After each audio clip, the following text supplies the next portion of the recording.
Hello,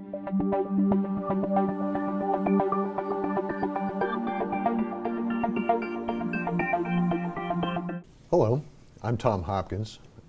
I'm an assistant professor at Bossier Parish Community College, and I teach programming.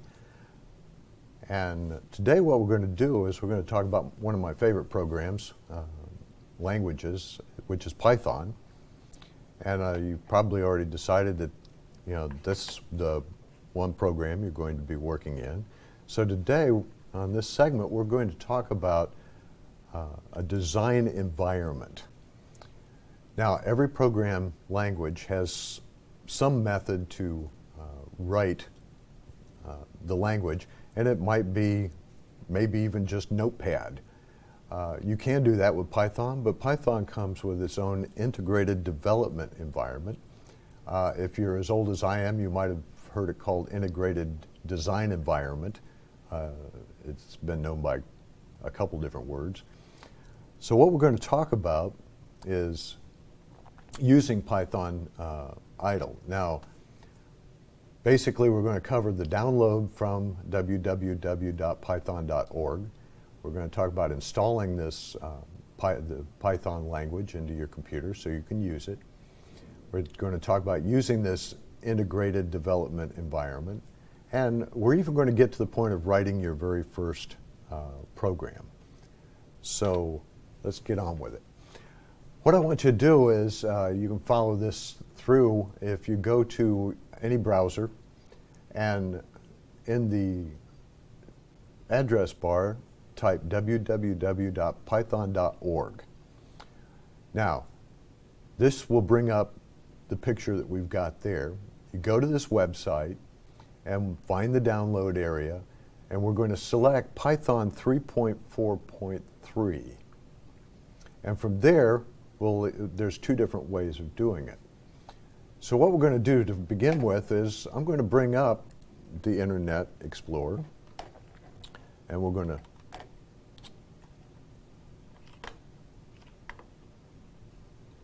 show that to you so we can see what this looks like. Now up here in the address bar, I'm going to type www.python.org, O-R-G.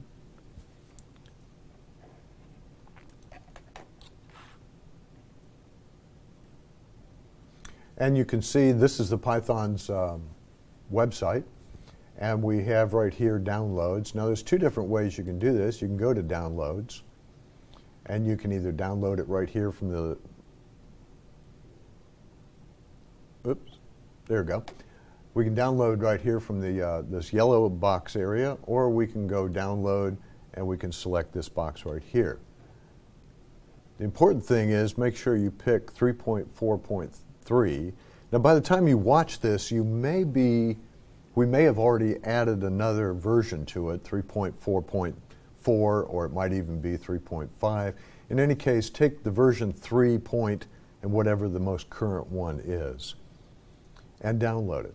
Once you click on it, of course, it's going to start some download question. Now, according to the operating system you've got, it might have this statement down here to run it or save it, or it might ask you just to save it.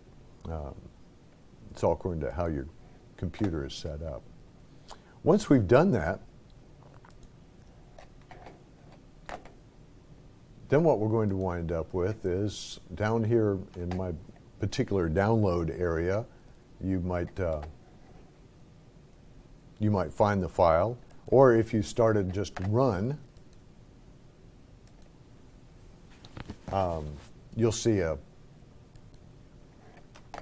for instance here, it might download in your program right in this area. The file will look like this, Python 3.4.3 MSI. That's the file that is the install file. Okay. Once you start it running, what I want you to do is just follow the defaults.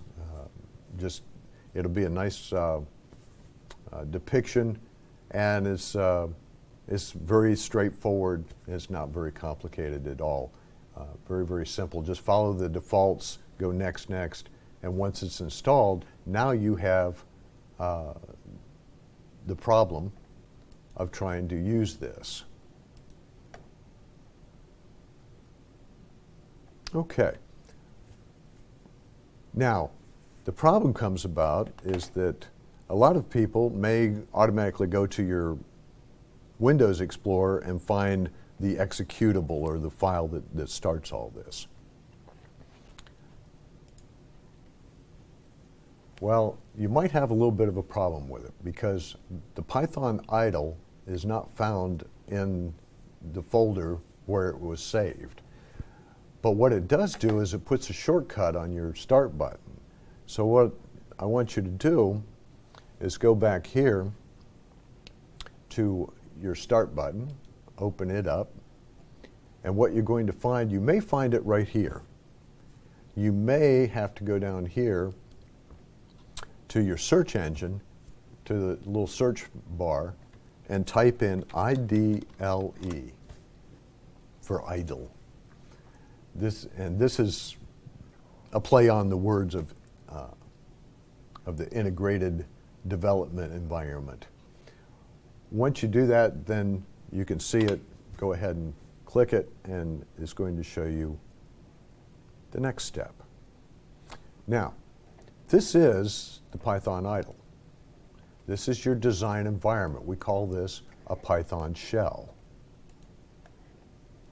And I'm going to rearrange these a little bit so it's over here on one side.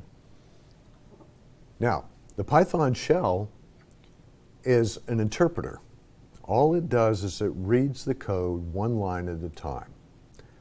So if we go off and say print hello world. By the way, just as a side note, this is someone started this a long time ago, and they printed hello world. It seems so simple to print, but you'll find that printing something simple like this, what it does is it tests the whole design development environment. The whole program is tested, from your typing to the compiling to the result that comes out from the end. So what we're doing is we're testing your setup to make sure that you've got it all done right. So we're going to say print hello world, and I hit the enter key to type the next line, and it reads it automatically. And it also displays it. So we've interpreted this print statement into a statement of hello world. Well, obviously this isn't going to work for long programs. So from here, what I want you to do is go up to File, New File, and you're going to get a new window. Now I'm going to rearrange that a little bit so you can see both of them side by side. Now from here, what you can see is you're going to be able to see both pages, if you will. The one on your left is going to be the Python shell. That's where your program is going to be run.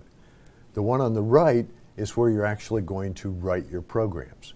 Programs that are written in this are compiled and then run and complete in the Python shell.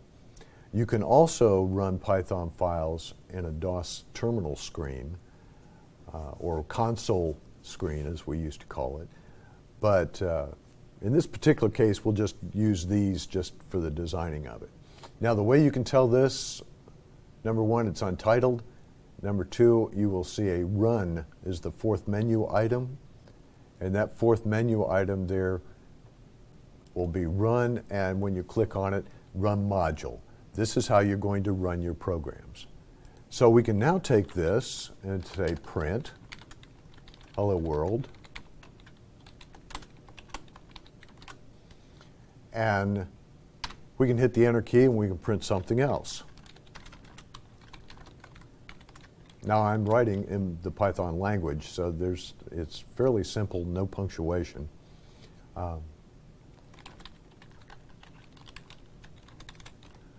I'm trapped and I can't get out.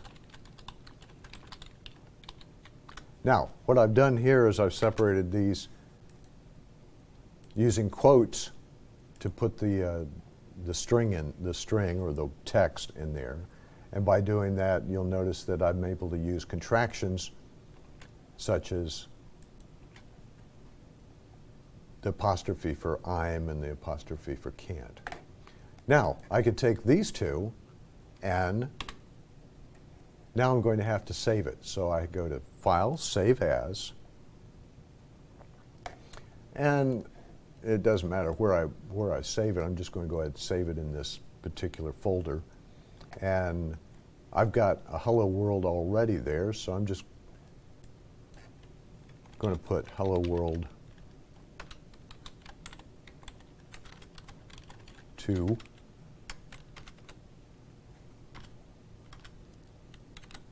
and hit save. Now that I've saved this, I can now go to Run, the fourth item on the list, and run module.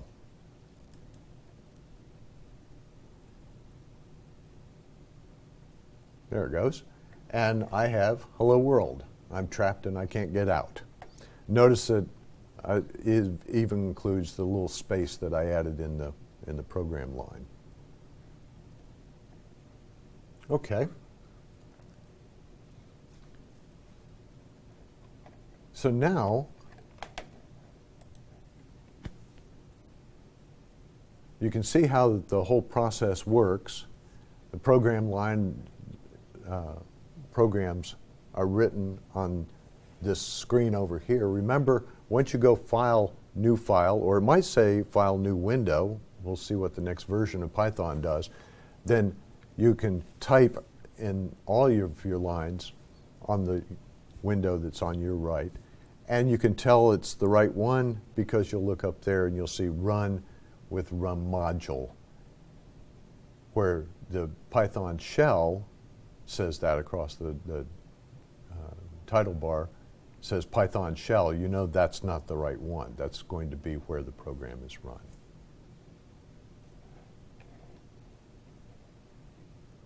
Okay, so we've talked about how to install it.